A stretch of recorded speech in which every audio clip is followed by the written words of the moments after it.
बहुत समय पहले की बात है। एक घना जंगल था जहां तरह तरह के जानवर खुशी से रहते थे। हिरण खुले मैदान में दौड़ते, खरगोश इधर उधर कूदते, तोते पेड़ों पर चहचहाते और बंदर डाल डाल झूलते। उस जंगल के किनारे एक गांव बसा हुआ था। उसी गांव में एक शिकारी रहता था जिसका नाम भोलन था। भोलन गरीब नहीं था। उसके पास खेती बाड़ी और घर भी था, लेकिन उसकी आदत बहुत बुरी थी। वह हमेशा ज्यादा पाने की लालच करता। अगर जंगल से एक हिरण पकड़ आता तो उसे लगता, काश दो और पकड़ लेता। पहला लालच, एक दिन सुबह सुबह भोलन जंगल में जाल लेकर पहुंचा। कुछ ही देर में उसके जाल में एक मोटा ताजा खरगोश फंस गया। भोलन खुश होकर बोला, आज तो मजा आ गया, इस खरगोश से पूरे गांव की दावत हो जाएगी। लेकिन तभी उसकी नजर थोड़ी दूर एक हिरण पर पड़ी। उसने सोचा, खरगोश तो छोटा है, अगर हिरण मिल जाए तो और अच्छा होगा। लालच में आकर उसने खरगोश को छोड़ दिया और हिरण के पीछे भागने लगा।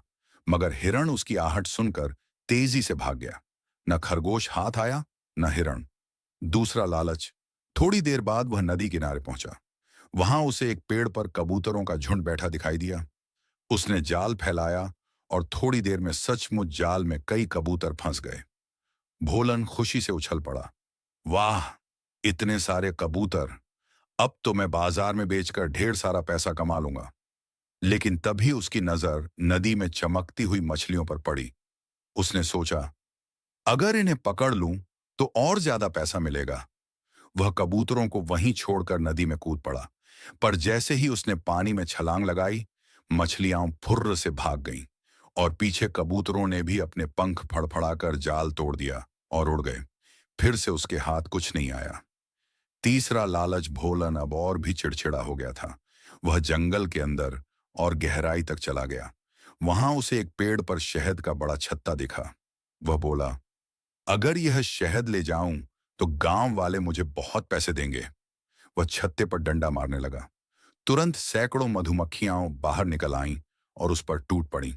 भोलन इधर उधर भागा, लेकिन मधुमक्खियां डंक मारती रहीं। आखिरकार वह कीचड़ में कूद पड़ा। तब जाकर मधुमक्खियां वापस लौटीं। अब उसका सारा शरीर सूज गया था, कपड़े फट गए थे और हालत बुरी हो चुकी थी। आखिरी सीख, भोलन ने थककर एक पेड़ के नीचे बैठते हुए सोचा, आज मैंने तीन तीन मौके गंवा दिए। अगर मैंने लालच न किया होता तो कम से कम एक खरगोश या कबूतर तो घर ले जाता। लेकिन मेरी लालच ने मुझे खाली हाथ और घायल कर दिया। तभी पेड़ पर बैठे एक बूढ़े तोते ने कहा, लालच हमेशा इंसान को खाली कर देता है। शिकारी, अगर संतोष करना सीखो तो जीवन में सुखी रहोगे। भोलन को अपनी गलती समझ आ गई। उसने मन ही मन कसम खाई कि अब से वह लालच नहीं करेगा और जितना मिलेगा उसी में संतोष करेगा। उस दिन के बाद वह कभी लालची शिकारी नहीं रहा, बल्कि गांव के बच्चों को यही सीख देने लगा, लालच बुरी बला है,